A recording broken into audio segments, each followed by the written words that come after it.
The platform at the Gare de Lyon was never quiet, and it was never safe. In the autumn of 1943, a young woman moved through the morning crowd with a bicycle and a wicker basket, carrying nothing that looked unusual. A wedge of cheese, a folded newspaper, a change of linen. Beneath the linen, wrapped in oilcloth, lay a coded message that could have condemned a dozen people to death. She wore a name that wasn't hers, carried papers for a life she had invented, and smiled at the German soldier, checking documents at the gate with the practiced ease of a woman who had nothing to hide. She had everything to hide. Call her, as history calls so many women like her, by her cover name, a plain French name, unremarkable, chosen in a Baker Street office the spring before. The real name, the English voice, the parents in a Surrey village. Those things didn't exist on this platform. They couldn't. The Special Operations Executive, the SOE, had been Churchill's answer to occupied Europe. In June 1940, with France fallen and Britain standing nearly alone, Churchill ordered the creation of a secret organization whose mission was, in his words, to set Europe ablaze. Not with armies, with saboteurs, couriers, wireless operators, agents slipped into occupied territory by parachute, moonlit field, by clandestine aircraft landing in farm pastures, by fishing boat running dark across the channel. Their job was to find the resistance, arm it, connect it to London, and make the German occupation ungovernable from within. The British had not, at first, thought to send women. In 1942, they changed their minds, for a reason that was brutally practical. German security forces had grown suspicious of young men on French streets. Under the Service du Travail Obligatoire, any able-bodied Frenchman could be seized and shipped to a German labor camp. Men moved cautiously. Women moved freely. A woman on a bicycle with a basket drew no attention. A woman on a train with forged papers for a seamstress in Lyon was invisible. The Gestapo was looking everywhere. It was looking most of the time in the wrong direction. 39 women answered the call for Section F, the French section. They ranged in age from 20 to 53. They were housewives, teachers, a former dancer, a countess. They were French by birth or by upbringing, fluent in the language, familiar with the rhythm of occupied life. SOE put them through weeks of training, fitness, silent movement, the use of small arms and explosive, the arts of silent killing, and then the training that mattered most, interrogation resistance, cover story rehearsal. How to be, in your bones, someone you are not. Before they left for France, the staff told them the truth.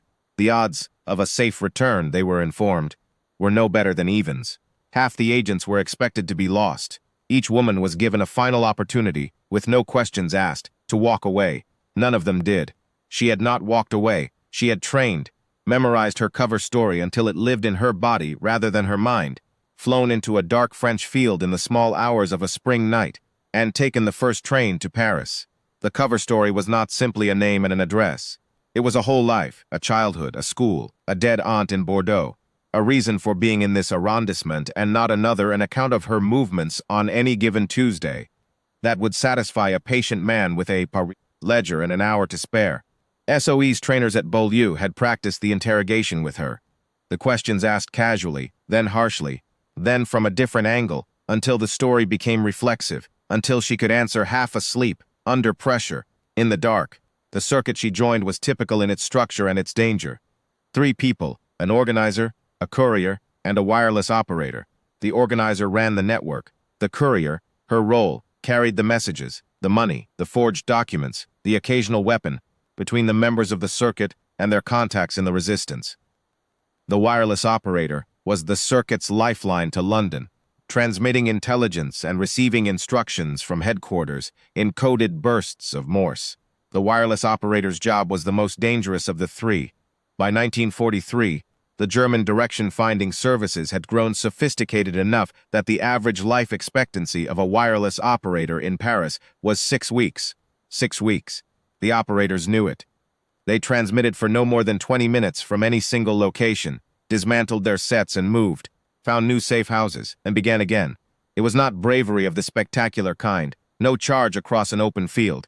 It was bravery measured out in minutes, on a kitchen table, with headphones and a Morse key, and the knowledge that somewhere in the city, a German radio van was circling, narrowing.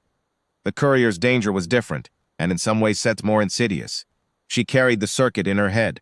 She knew faces, addresses, the location of drop points, the timing of airdrops. She rode her bicycle across Paris with forged identity papers and a wireless crystals wrapped in a cloth inside her basket. And she stopped when soldiers stopped her, and she smiled, and she handed over her papers, and she was Elise Bernard, seamstress, daughter of a baker in the 12th arrondissement, and she had lived on the Rue de Charonne all her life. She had no relatives in England. She had never been out of France. She did not speak English. She had learned the story until it was indistinguishable from memory.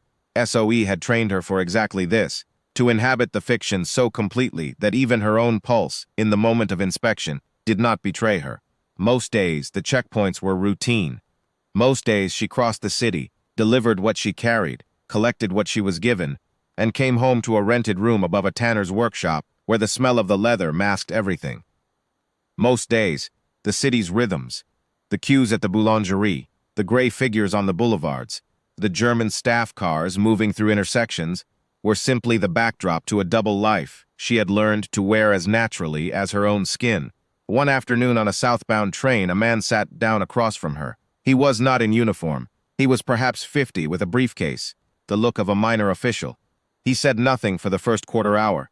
Then he said, quietly and in French, that he had a message for London. He said the name of her circuit. He said the code phrase she was supposed to have used at her last meeting. He knew. Something new. The only question was what knowing meant. It could mean he was a courier from another circuit, an allied contact she hadn't been told about. It could mean the Gestapo had rolled up a courier further along the line and extracted the information before sending this man to close the trap. It could mean the resistance network in that district had been penetrated. It could mean nothing. A confused contact, a wrong compartment, a test. In occupied France, it was almost never nothing. She looked at him. She said she didn't know what he was talking about. She was a seamstress from the 12th. She had never been to England. She pulled out her papers, offered them with the calm of someone who found the question faintly absurd, and turned back to the window. He did not press. At the next stop, he left the compartment. She did not move for the next 40 minutes. She sat with her basket on her lap and watched the fields. She completed the journey. She delivered the message. She went home. No one came for her that night. She never learned who he was. Scenes like this one, the stranger on the train, the unidentified contact, the moment of terrible ambiguity, were the texture of the work. There was no relief from it. One courier later recalled the daily reality plainly. I believe none of us in the field ever gave one thought to danger. Germans were everywhere, especially in Paris. One absorbed the sight of them and went on with the job of living. That quality, the absorption, the refusal to allow fear to alter the rhythm of movement, was not the absence of courage. It was courage in its most sustained and difficult form. The summer of 1943 brought catastrophe to the networks. The Prosper Circuit, the largest SOE network in northern France, collapsed in June and July. Its organizer, Francis Soutel, was arrested. His wireless operator and dozens of resistance contacts followed.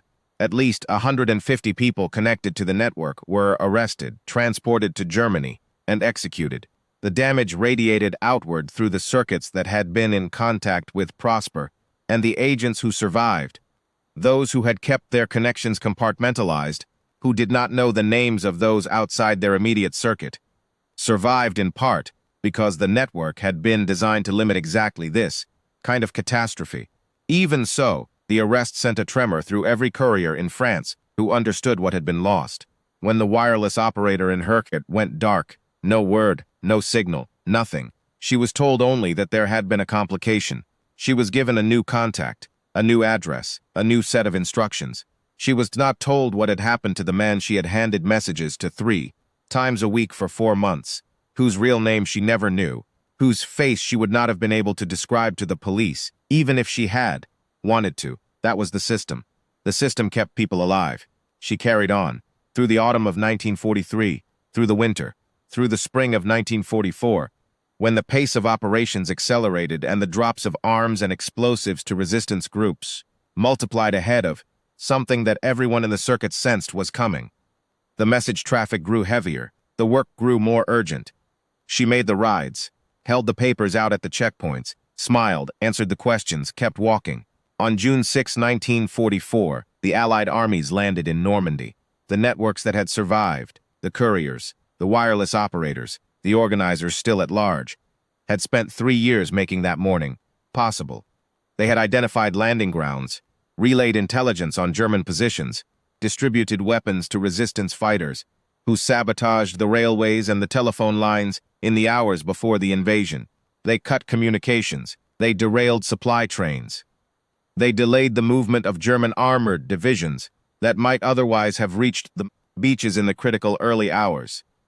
The disruption they had caused, measured in delayed German columns and confused communications, in the difference between a German army that could respond coherently to the invasion and one that could not, was real and material, though not always visible in the official accounts of the war. 39 women had been sent into France. When the liberation came, 25 came home. 12 were executed by the Germans, in concentration camps, by shooting, by lethal injection in the dark early hours of the morning. They were executed not as soldiers, but as spies, which meant no prisoner of war protections, no formal process, no record kept with any particular care. Several of the women who died had resisted interrogation for months, giving nothing, lying consistently, protecting the names of people they knew and people they had never met. Nur Inayat Khan, a wireless operator, was betrayed to the Gestapo by a French informant for a reward of 100,000 francs. She attempted escape twice from German custody. After the war, Hans Kiefer, the former head of German security in Paris, testified that she had given the Gestapo not one piece of useful information, that she had lied to them, consistently and without wavering, to the end. The woman on the train, the composite of all the women like her, who made those daily rides and held those daily covers, and survived the strangers, who seemed, for a moment, to know too much, came home to a country that did not fully understand what she had done. The SEOE was quietly disbanded in 1947. Much of what its agents had accomplished disappeared into files that remained sealed for decades. The women who survived were expected, by and large, to return to ordinary lives, which some of them did, and some of them found they could not. What the double life had cost them was not as visible. What it had built, across 3 years of occupied Europe, was the underground infrastructure that made the liberation of France possible from within, as well as from without. The names on the Valençay SOE memorial in France, 91 men, 13 women, agents who did not come home, are carved into stone in a village in the Loire Valley, the same countryside where many of them had first landed in the dark, with a suitcase and a false name, and instructions to keep walking. The woman with the basket on the Gare de Lyon platform never stopped walking. She just didn't let anyone see what she was carrying. That, in the end, is what the work required. Not the heroism of the visible, the heroism of the ordinary gesture, performed under impossible pressure, repeated every day, never acknowledged and never explained, to the strangers on the platform, or to almost anyone else. The war was won in many places. Some of them were beaches and airfields and factory floors. Some of them were train compartments in Paris. On an autumn afternoon in 1943, when a woman with forged papers looked at a man who seemed to know too much, and kept her voice steady, and gave him nothing, and watched him leave.